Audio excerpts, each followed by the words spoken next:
मंगलमय मंगल करण बीत राग विज्ञान।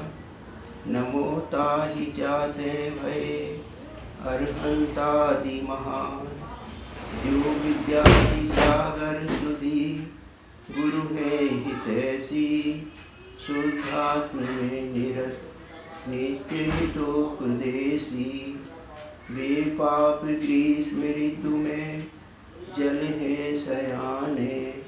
पूजू उन्हें सतत केवल ज्ञान पाने। पूजू उन्हें सतत केवल ज्ञान पाने। पूजू उन्हें सतत केवल ज्ञान पाने।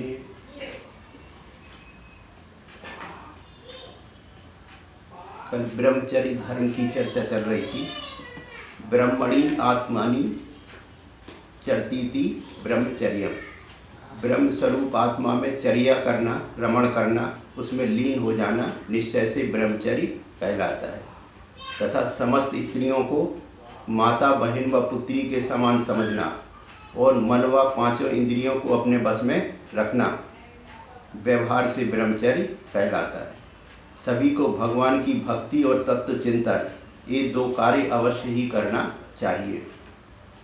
आचार्य कुंदकुंद महाराज ने समयसार ग्रंथ में लिखा है, शुद्धो शुद्धादेशो लादब्बो परम भाव दरीसी हम। व्यवहार देसीदा पुण्यजेदु अपरमे तिष्ठता भावे भावे। जो परम भाव में स्थित हैं उन्हें निश्चय नय, तथा जो अपरम भाव में स्थित हैं उन्हें व्यवहार नय प्रयोजनवान है। जिस प्रकार साफ सुथरे दर्पण में ही प्रतिबिंब झलकता है, उसी प्रकार साफ सुथरी आत्मा में ही परमात्मा का बिंब झलकता है। आरंभ परिग्रह विषय भोगों में उलझी हुई आत्मा में यह कदापि संभव नहीं है। आचार्य योगेंद्र देव ने परमार्थ प्रकाश ग्रंथ में लिखा है, योगिन निज मनसी निर्मले परम दृश्यते शिवा शांता। अंबरे निर्मले घन रहते भानु इव यथा स्फुरन। हे योगी, अपने निर्मल मन में निज परमात्मा रागादि रहित नियम से दिखता है, जैसे बादल रहित आकाश में सूर्य प्रकाशमान होता है। रागेन रंजिते हृदय देवा न दृश्यते शांता। दर्पणे मलने बिंब यथा एतत् जानी ही निर्भ्रांतम। राग आदि सहित आत्मा में देव नहीं दिखता, जैसे कि मैले दर्पण में मुख नहीं भासता। यह बात ही भव्य तू संदेह रहित जान।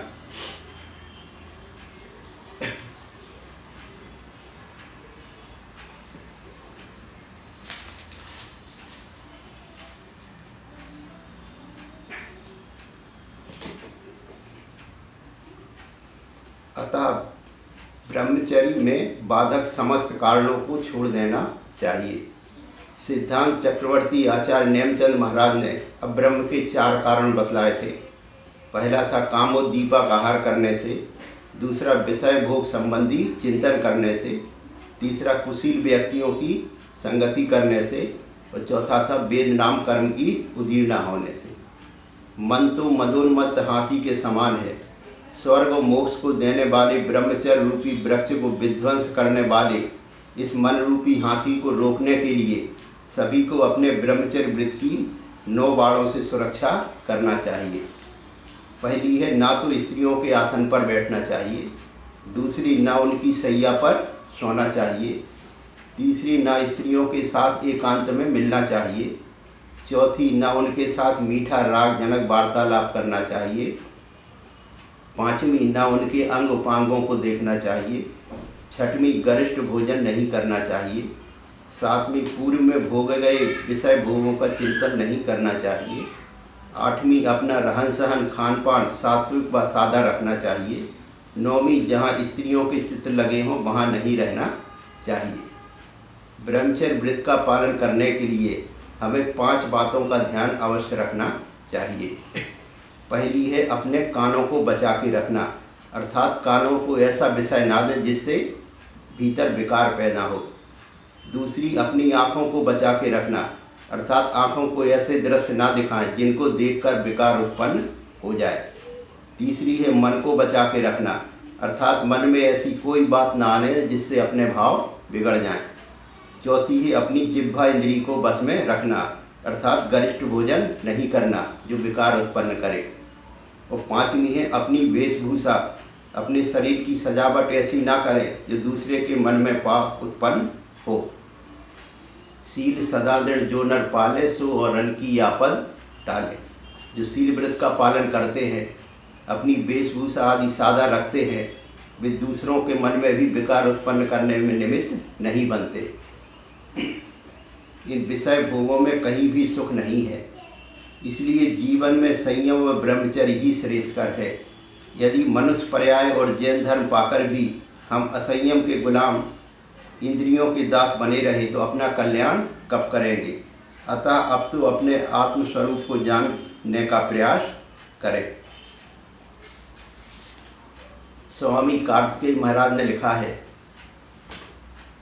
जगत में बिरले मनुष्य ही तत्व को सुनते हैं, सुनने वालों में से भी बिरले मनुष्य ही तत्व को ठीक ठीक जानते हैं, जानने वालों में से भी बिरले मनुष्य ही तत्व की भावना का सतत अभ्यास करते हैं, और सतत अभ्यास करने वालों में भी तत्व की धारणा पूर्वक आत्मानुभव करने वाले बिरले मनुष्य ही होते हैं। संसार में राग रंग और काम भोग की बातें सुनने वाले बहुत हैं, किंतु तत्व की बात सुनने वाले बहुत कम हैं। राग रंग की बातें सुनने के लिए मनुष्य पैसा भी खर्च करता है, किंतु तत्व की बात मुफ्त में भी सुनना पसंद नहीं करता। यदि कुछ लोग भूले भटके या पुराने संस्कार बस तत्व चर्चा सुनने आ भी जाते हैं तो अधिकांश को तो समझ में ही नहीं आता। सुनने वालों में भी कुछ ही लोग तत्व को समझ पाते हैं। जो समझते हैं वे भी अपनी गृहस्थी के मोहजाल के कारण दिन भर दुनियादारी में ही फंसे रहते हैं। अतः उनमें से भी कुछ ही लोग तत्व चर्चा से लाभ उठाकर उसका चिंतन मनन करते हैं। चिंतन मनन करने वालों में से भी तत्व की धारणा कुछ को ही होती है। अतः तत्व को सुनने वाले, सुनकर समझने वाले, समझकर अभ्यास करने वाले और अभ्यास करके भी उसे स्मरण रखने वाले मनुष्य उत्तरोत्तर दुर्लभ होते हैं। कहा भी है, आत्मज्ञान से विमुख और संदेह में पड़े हुए प्राणी बहुत हैं। जिनको आत्मा के विषय में जिज्ञासा है, ऐसे प्राणी क्वचित कदाचित ही मिलते हैं। किंतु जो आत्मिक प्रमोद से सुखी हैं, अर्थात जिनकी अंतर्दृष्टि खुली है, ऐसे आत्मज्ञानी पुरुष बहुत ही कम है। निश्चय से अपने आत्मस्वरूप में रमण करना ही ब्रह्मचर्य है। रत्नत्रय को धारण करने वाले दिगंबर मुनिराज ही आत्मस्वरूप में रमण करते हैं। आचार्य श्री योगेंद्र देव ने मुनिराजों को आत्मस्वरूप में रमण करने की प्रेरणा देते हुए योगसार ग्रंथ में लिखा है, यदि भीता चतुर्गति गमना तथा प्रभावम त्यज आत्मानं ध्याय निर्मलम यथा शिव सुखम लप्से। हे जीव, यदि तू चतुर्गति के भ्रमण से भयभीत है तो प्रभाव का त्याग कर और निर्मल आत्मा का ध्यान कर, जिससे तू मोक्ष सुख को प्राप्त कर सके। इच्छा रहिता तपा करोसी आत्मन आत्मानं जानासी तथा लघु प्राप्नोसी परम गतिम स्फुटम संसारम न आयासी। हे आत्मन, यदि तू इच्छा रहित होकर तप करे और आत्मा को समझे तो तू शीघ्र ही परम गति को पा जाए और तू निश्चय से फिर संसार में ना आए। आत्मदर्शनम एकम परम अन्यत न किमपि विजानीहि मोक्षस्य कारणम योगिन निश्चयेन एतत् जानीहि। हे योगिन, एक परम आत्मदर्शन ही मोक्ष का कारण है, अन्य कुछ भी मोक्ष का कारण नहीं, यह तू निश्चय से समझ। जिनम स्मरत जिनम चिंत्यत जिनम ध्यायस्सु मनसा तम ध्यायतम परम पदम लभ्यते एक क्षणे। शुद्ध मन से जिनका स्मरण करो, जिनका चिंतन करो, जिनका ध्यान करो, उनका ध्यान करने से एक क्षण भर में परम पद प्राप्त हो जाता है। शुद्धात्मानं च जिन्वराणं भेदं मा किमपि विजानीहि मोक्षस्य कारणे योगिन निश्चयेन एतद् विजानीहि। हे योगिन, मोक्ष को प्राप्त करने में शुद्धात्मा और जिन भगवान में कुछ भी भेद न समझो, यह निश्चय मानो। या जिनः सा आत्मा इति जानीति ये सिद्धान्तस्य सारा इति ज्ञात्वा योगिना त्यजत माया चारम। जो जिन भगवान है वही आत्मा है।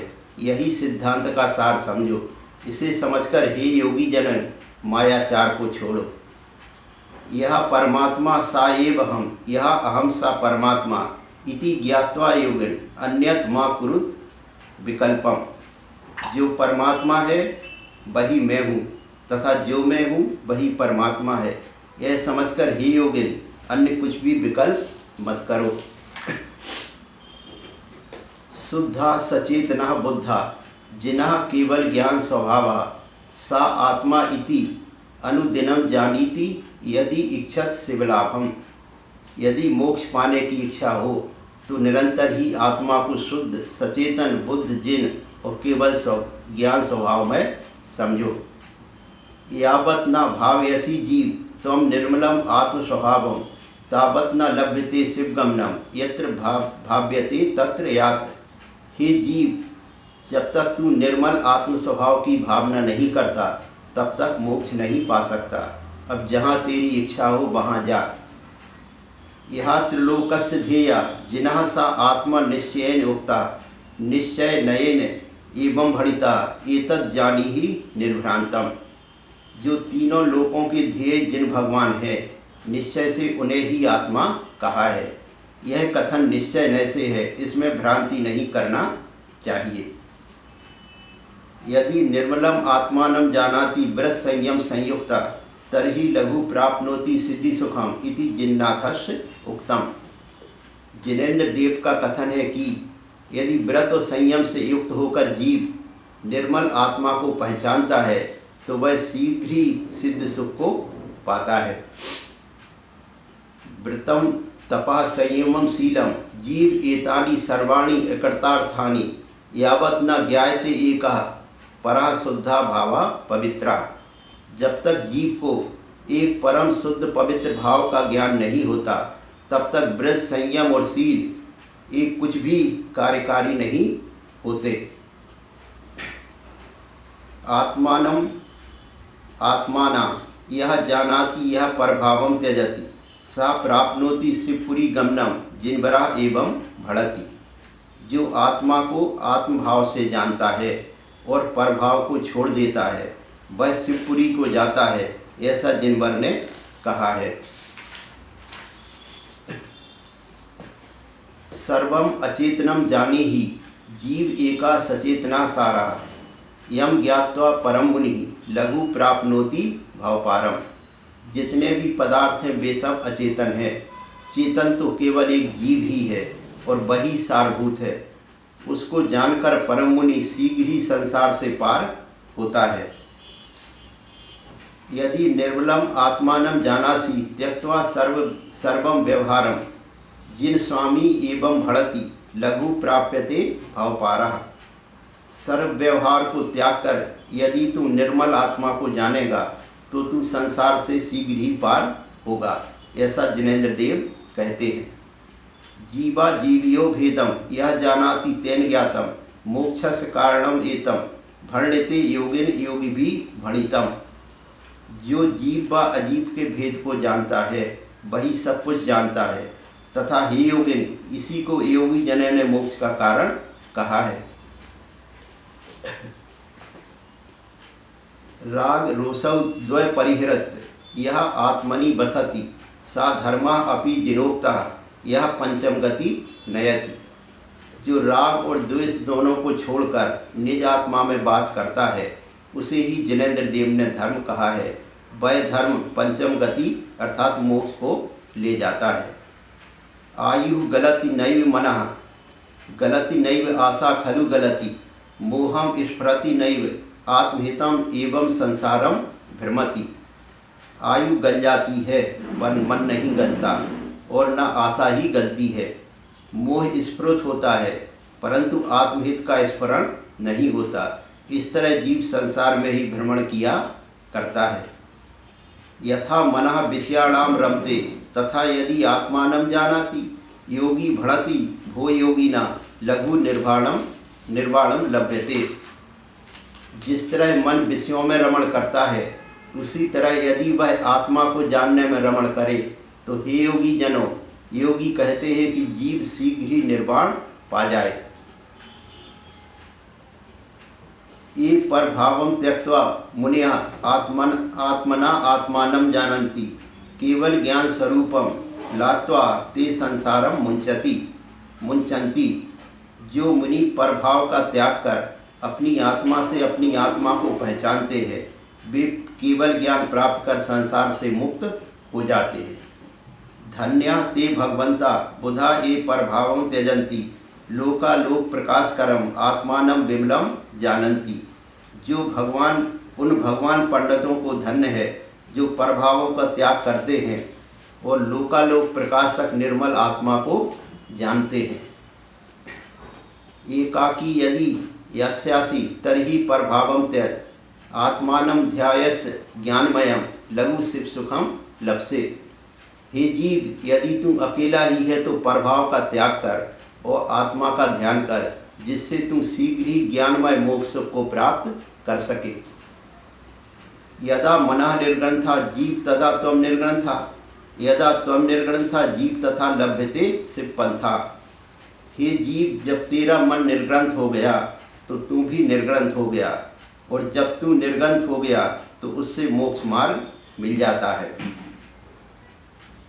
यद बटमध्ये बीजम स्फुटम बीजे बटम अपि खलु जानीहि तम देहे देवम अपि जानीहि यह त्रिलोक प्रधानः।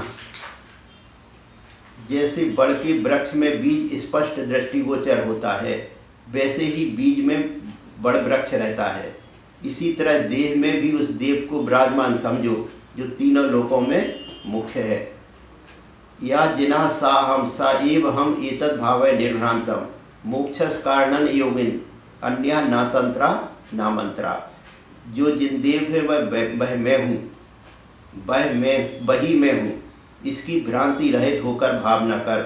हे योगिन, मोक्ष का कारण कोई अन्य मंत्र तंत्र नहीं है। त्रिभी रहिता त्रिभी गुणसहिता यह आत्मनि बसति सा शाश्वत सुख भाजनम अपि जिनबरा एवं भड़ति। जो तीन राग द्वेष मोह से रहित होकर तीन गुणों सम्यक दर्शन, सम्यक ज्ञान, सम्यक चारण से युक्त होता हुआ आत्मा में निवास करता है, वह शाश्वत सुख का पात्र होता है, ऐसा जिनदेव ने कहा है।